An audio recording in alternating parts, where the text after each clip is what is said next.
후반부에는 두 가지를 할 텐데 그렇죠. 후반부에는 특별 케이스가 지금 그쵸. 하나 준비되어 있습니다. 라이브 케이스. 네, 일단 첫 번째 네네. 좀 사연으로 좀 있는 것이 케이스인데요. 중학생인 우리 딸은 거의 모든 과목이나 생활에서 눈에 띄지 않고 평범한 아이예요. 하지만 그림 하나는 정말 제가 봐도 너무 잘 그려요. 그래서 상도 많이 타고 예고 진학을 추천받기도 했답니다. 하지만 아이는 본인이 운이 좋아서 혹은 지원자가 없어서 상을 받았다고 이야기하며 자신은 예고를 갈 실력이 아니다 라고 합니다. 무엇보다 아이가 가장 사랑하고 잘하는 것을 하기를 원하는 부모로서는 너무 안타까워요. 어떻게 해야 할까요? 이렇게 좀 질문을 주셨어요. 네네. 이게 저 아까 저희 앞서서 얘기했던 것처럼 아이들한테서 특히 좀 두드러지게 나타나는 경향. 그러니까 성인이 되면 대부분의 사람들이 이걸 가지고 있지만 드러내서 말하지는 않는 것 같아요. 그러니까 서로는 모르고 있을 가능성이 되게 높죠. 그러니까 막 서면으로 해가지고 이제 조사를 하면 거기서는 잡히지만 까놓고 우리가 서로 얘기하지 않으니까 이런 이제 가면 증후 같은 것들이 내재해 있는 것이 안 보일 수는 있으나 아이들이야 뭐 이게 좀 쉽게 드러나게 되잖아요. 특히 이제 부모들이 봤을 때는. 자, 그런 의미에서 보면 아이들이 그것이 더 강화되거나 잘 보여질 수 있다라는 측면에서 이 아이인데 그림을 잘 그려 자기가. 근데 자기는 못 그리고 계속 내가 상을 탄 이유를 변명을 만들어. 내가 잘했다고 얘기하지 않고. 답답하실 것 같아요. 그림 잘 예고를 가야 되는데 예고를 안 가고 얘가 이러고 있어. 제가 어떻게 부모님이 좀 해보라고 조언을 좀 할 수 있을까요? 첫 번째는 이 부모님들이 너무 대단하신 부모님들이다. 너무 좋은 부모님들이다라는 생각을 하고 이걸 캐치하셨다는 것도 그렇고 이 마지막에 이 단어가 무엇보다 아이가 가장 사랑하고 잘하는 것을 하기를 원한다 라는 마인드셋 자체가 너무 긍정적인 것 같고요. 그렇죠. 이게 보통은 이 상황에는 어른들 예고 못 가게 하죠. 그런 좀 근본적인 데로 들어가 버리는. 그렇긴 하죠. 예고를 못 가게 하는 부모들이 대부분이죠. 예고 뭐 그림 그려갖고 뭘로 먹고 사냐. 인문계는 자연계를 선택해야죠. 그런 경우보다는 훨씬 이제 훌륭하고 특히나 이 상황이 이게 뭔가 좀 아이에게 문제적인 상황이 있네 라는 걸 캐치한 것도 굉장히 훌륭한 것 같아요. 보통은 그림 잘 그리는 친구한테 그림 너 잘 그리네 막 이러면 아이 뭘요 저 못 그려요 이러면 그냥 우리 겸손 아이가 참 겸손하구나 이러고 넘어갈 수 있는데 부모님이 이 부분을 캐치한 거예요. 이건 아닌데 라는 걸 캐치하신 거예요. 그런 점에서도 굉장히 훌륭한 부모님이신 거죠. 그래서 보면은 우리가 이 아이를 어떻게 해야 된다 라고 정확하게 말씀드릴 수는 없어요. 근데 아까 우리가 극복하는 방법 1번부터 한 7번까지 말씀드렸는데 그 방법밖에 없습니다. 근데 그 방법 중에 그 방법들을 다 한다고 하더라도 가장 첫 번째 해야 될 건 아이가 스스로에게 본인을 신뢰할 수 있는 힘이 없는 거거든요. 그거는 방법 중에 가장 첫 번째 방법이 아이에게 스스로 계속 칭찬할 수 있도록 외부적인 자극이라면 칭찬이겠죠? 그리고 칭찬도 그냥 하면 안 돼요. 이게 지난번 얘기했었죠. 그쵸. 칭찬은 뭐 그냥 야 너 잘한다. 뭐 괜히 너 1등 했네? 뭐 이런 걸로 칭찬하는 거.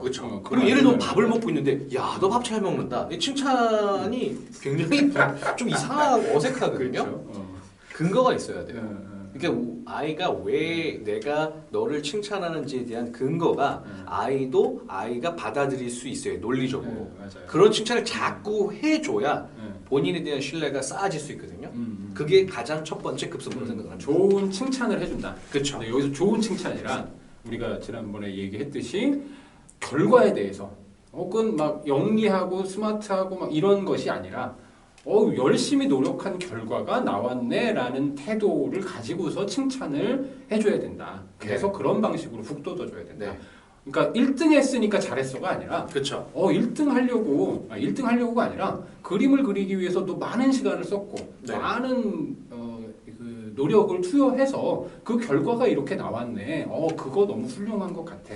이런 칭찬들의 방식으로 아이를 좀 다독여주고 좀 북돋아줄 필요가 있다. 그쵸, 이제 그런 거죠. 가지. 생각해봐봐. 너 이 그림 그리려고 며칠 밤을 샜지 않니? 그쵸. 네, 너 그리고 맞아요. 그 이 주제를 잡느라고 엄마한테 물어본 것도 그렇고 음. 엄마랑 저기를 갔었고 여기를 갔었고 너 뭐 해급정보 생각해봐. 음. 너 그리고 그것 때문에 뭐 런닝맨도 못 봤잖아. 뭐 이런 것들인 거죠. 이런 이 과정들을 아이가 듣고 객관적으로 스스로가 평가한다라는 생각을 할 수 있도록. 그렇죠. 앞서 얘기한 것처럼 그쵸. 사실을 보여줘야지. 그쵸.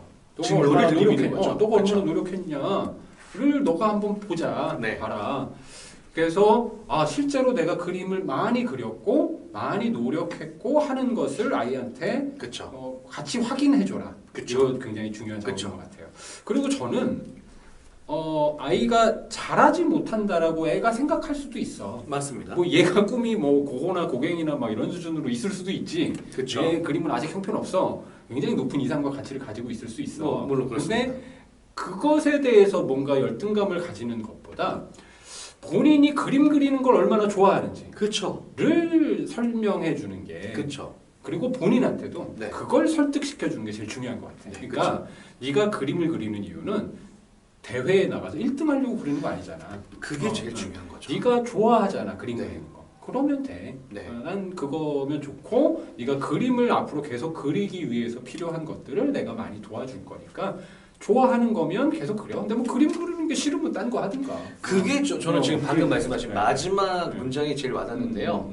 이제 우리 학부모님들이 착각을 하시는 게 우리 아이가 중학생이잖아요. 근데 이제 그림을 그려 예고를 간대. 예고를 갔어. 예고를 가면 만약에 예고를 가서 성공을 못하면 인생 끝일까요? 아니거든요. 아이는 100년을 살아가야 되는데 지금 한 13년, 14년을 살았을 테고요. 15년을 살았을 테고요. 앞으로 살아갈 날이 85년 남았어요. 그러면 그 사이에 예고를 가볼 수도 있고 그림을 좋아해서 해볼 수도 있고요. 만약에 그게 아니면 다른 전공으로 가도 상관이 전혀 없어요. 근데 부모님들이 불안해서 아이들에게 자꾸 자극을 하거나 압박을 하거나 그 긍정적인 칭찬을 하지 못하거든요. 그건 정말 경계해야죠. 그래서 아이의 장점들을 이게 이때는 부모가 멘토가 돼줘야 되는 거지. 그쵸. 아이한테 멘토가 돼서 너 진짜 잘하는 거 맞고 내가 너 엄마라서 얘기하는 게 아니야. 네. 객관적으로 이렇게 못 믿겠어? 미술 선생님 얘기도 한번 들어보자. 그렇죠. 그래서 같이 만나서 그렇죠. 아이가 그림을 어떻게 그리고 있는지 잘 그리냐 못 그리냐가 아니라 그렇죠. 아이가 그림을 가지고 어떤 것을 하고 있는지를 잘 설명해줄 뭐 선생님이나 화가나 이런 분하고 가서 얘기를 듣게도 해주고 그래서 자기 확신을 계속 심어주는 것 무엇보다 자기가 그것을 얼마나 좋아하는지를 스스로 인정하게 하는 것 그래 좋아하면 된 거야 로 받아들이게 하는 것 그쵸. 이런 태도를 좀 가져라 1번부터 7번까지인 거죠. 네. 그런 태도를 가져라 이게 맞는 것 같습니다. 제가 왜 우리 1만 시간의 법칙 네. 얘기를 하잖아요. 1만 시간의 법칙을 쓴 이제 저자가 이 양반이 1만 시간 얘기를 대체 왜 했을까? 라는 생각에 이제 책을 좀 봤어요. 봤더니 이분이 하고 있는 얘기의 핵심은 다 뭐냐면 이런 얘기를 해요. 세상에 혼자서 위대해서 혼자 된 사람은 아무도 없다. 그쵸. 아무도 없고, 그러니까 예를 들어 스티브 잡스라던가 빌 게이츠라던가, 그다음에 뭐 오라클의 창립자라던가 이런 사람들이 다 보면 그 한 60년대 후반 즈음에 우연찮게 소프트웨어, 그러니까 컴퓨터를 만져볼 기회를 가졌던 애들인 거예요. 그쵸. 전 세계에 몇 대 없는. 그래서 누구도 만져보기 그 힘든 걸 10대 때 만져보기 시작한 거야.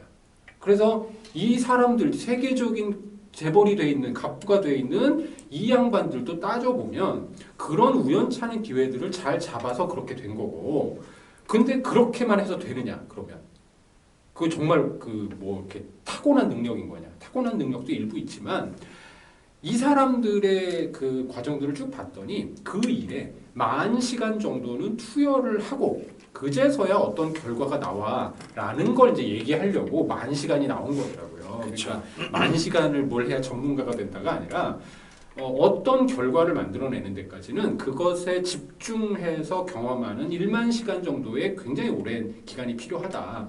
비틀즈도 단 한 번에 스타가 된 게 아니다. 비틀즈가 연습하고 공연한 시간이 얼마나 긴지 사람들이 알아야 된다. 이 얘기를 하고 싶어서 그걸 한 거더라고. 그래서 말씀하신 거에 또 연달아서 제가 좀 이어서 말씀드리고 싶은 게 그게 학부모님들이 착각을 하세요. 우리 아이가 그렇게 돼야 되니까 아이비리그 투어라고 있지 않습니까? 네. 아이비리그 학교를 가면 애가 거기서 자극을 받아서 아이비리그 갈 거라고 착각을 하시는 거예요. 그리고 자꾸 뭐 컴퓨터를 만지게 되면 컴퓨터 박사가 될 거고. 제가 말씀드리고 싶은 건 이거는 우연이어야 돼요. 엄마가 만들어서 그래. 야 너는 아이비리그 갈 거니까 내가 아이비리그 투어를 간다. 하나 가면 그 중에 하나 갈 거라고. 그거 안 돼요 그렇게. 그러니까 그렇죠. 아이랑 여행을 한다라는 건 그냥 즐겁게 다양한 것들을 우연찮게 아이의 그 동공 안에 담너지는 그런 것들이 하나의 자극이 된다는 거지. 엄마가 아빠가 의도적으로 막 만든 자극은 그렇죠. 우리가 좀 의미가 없습니다. 많이 샜어요. 아, 네, 알겠습니다. 저기가 지금 이주명 학생 딸이 네네. 엄마가 훌륭하다는 얘기를 한 거예요. 그렇죠. 엄마는 굉장히 우리 훌륭하십니다. 엄마는 굉장히 훌륭한 어머니셔요. 네네, 어머니가. 맞습니다. 그런 태도고 다만 아이 때문에 걱정이신데 네네. 아이가 아까 아이가 얼마나 노력을 하고 있는지에 대해서 엄마가 같이 좀 칭찬도 해주고 그쵸. 그다음에 아이가 결정적으로 얼마나 네가 좋아서 하는 거잖아라는 걸 스스로도 납득시킬 수 있게 네. 해줘라. 네. 그리고 그런 것이 더 좀 어려우면 다른 멘토들을 그쵸. 좀 어른들을 좀 연결해가지고 맞습니다. 어른들로부터 객관적이라고 느껴지는 어떤 평가도 받아보는 것도 좋다. 맞습니다. 이런 얘기를 좀 주셨습니다. 네, 첫 번째 케이스 이렇게 네. 마무리하겠습니다.